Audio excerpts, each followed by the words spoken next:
other side might be closer, so they just warp everything. So that gives you an idea of, I mean, because you could probably all agree everything was pretty clear. It wasn't like I blurred everything out. It just, since you see things differently, it feels different. And so a lot of you probably lost your balance when you were walking. Yeah, that affects everything. So, let's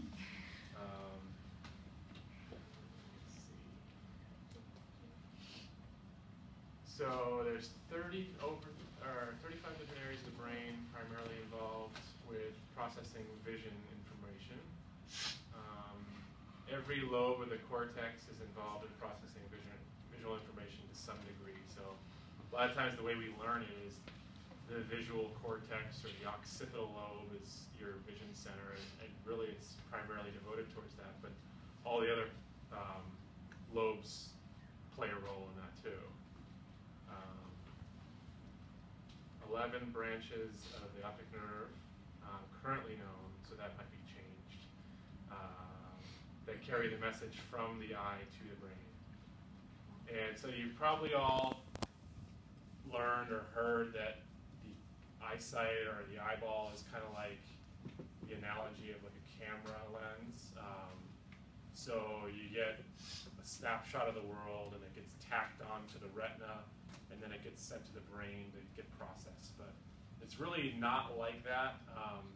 All the eye does is carry light information to the back to the brain, and so there's really no vision in the eyeball itself.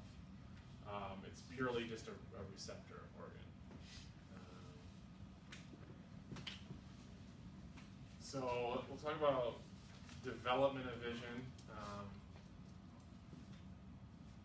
Develops in a sequence, starts before birth, and hearing is pretty well developed by the end of the first month,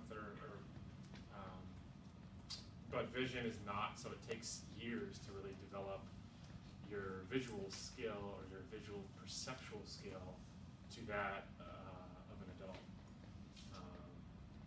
The hardware, every anatomical or physiological process involved in vision is pretty much adult-like by the first year or so. But like I said, when you interpret things in the world, you don't know everything, or you don't perceive what it's like to have adult vision until later on.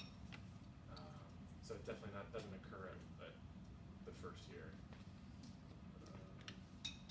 So at birth, the visual world of an infant is pretty much 8 to 15 inches away. That's pretty much all they're able to see and all they're able to attend to. So a lot of visual contact with the mom's face is important. They'll typically like to look at like checkerboard patterns because really that's all they can perceive at that point. They can perceive light and dark edges or contours. They can see and perceive faces really pretty much right away, but not much else. Like I said, yeah, faces are the most interesting thing to a baby. So encourage a lot of facial and eye contact at that age. This gives you an example of what it's like to see as an infant. So at 3 days, it's just a hazy mess. Things are starting to clear up by about 6 months or so. 6 months to a year, you pretty much have the clarity of eyesight that an adult has. But again, how you interpret it is another matter.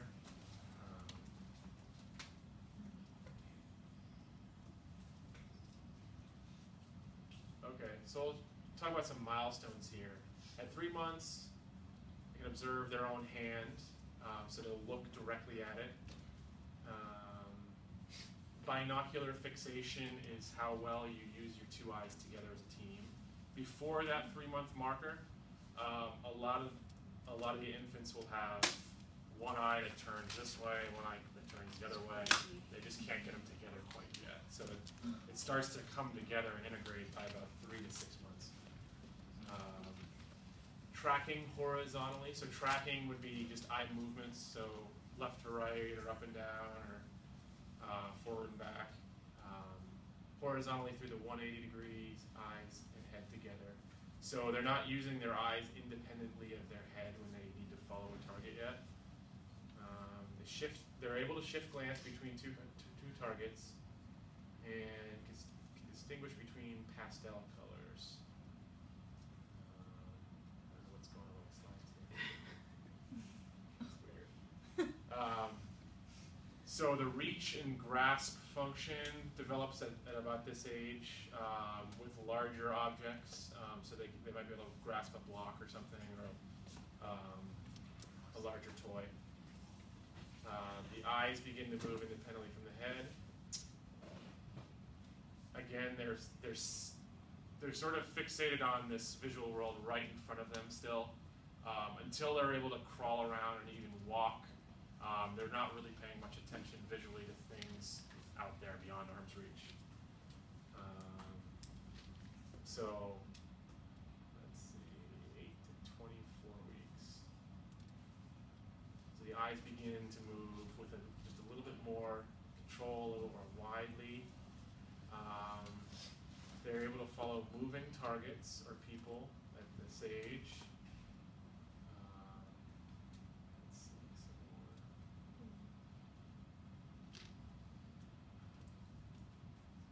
So they'll be able to look at their hands, and in addition to that, they'll be looking at their hands, food, and bottle at this age. So now looking for and watching distant objects.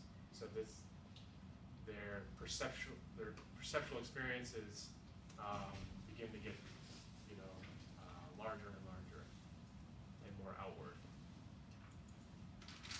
So, 6 months. Oops. So 6 months, their binocular vision is coming together, so that will allow them to see depth, like 3D vision, stereoscopic vision. Before, like I said, when the one eye points one way and the other eye points the other way, you can't get a depth perception or stereo perception. So at 3 to 6 months, that comes together, and they're able to judge distances a lot better.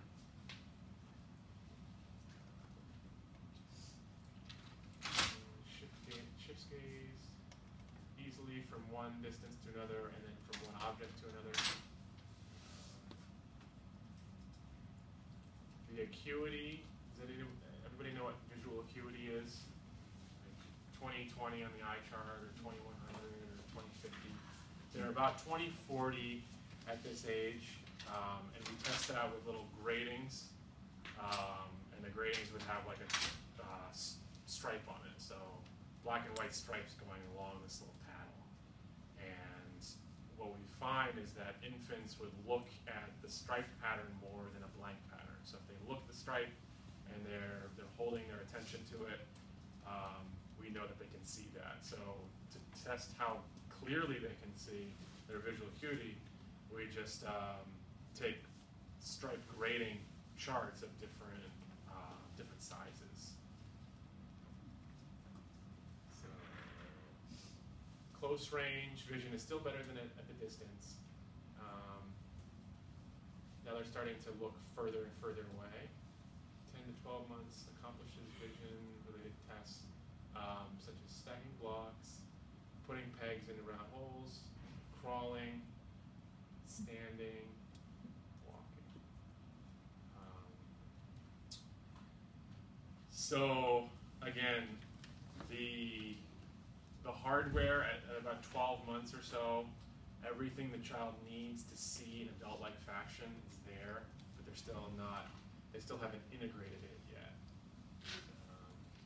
So they can use both hands and visually steer hand activity, interested in simple pictures, and they hold objects very close to the eyes and inspect. So they'll point to objects at this age using words like look or see. So they're starting to develop the skill of integrating language and vision and spatial vision together.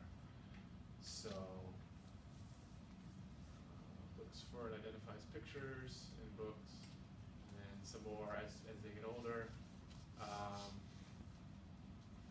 Visually inspects without needing to touch. So in an infant, when a lot of infants are learning what things are and learning the relationships between things or learning attributes of certain things, really they're going to have to look at it and touch it. And it's fusing and integrating this tactile information and visual information together that really is going to help them learn. And in the first couple of years of life, they're really reliant on using touch. And you get all these kinds of kids who are very, very tactile, even through school. 6, 7, 8, 9, 10-year-olds who go around and need to touch everything. And a lot of times it's just because they can't interpret it visually alone quite yet. So they're sort of like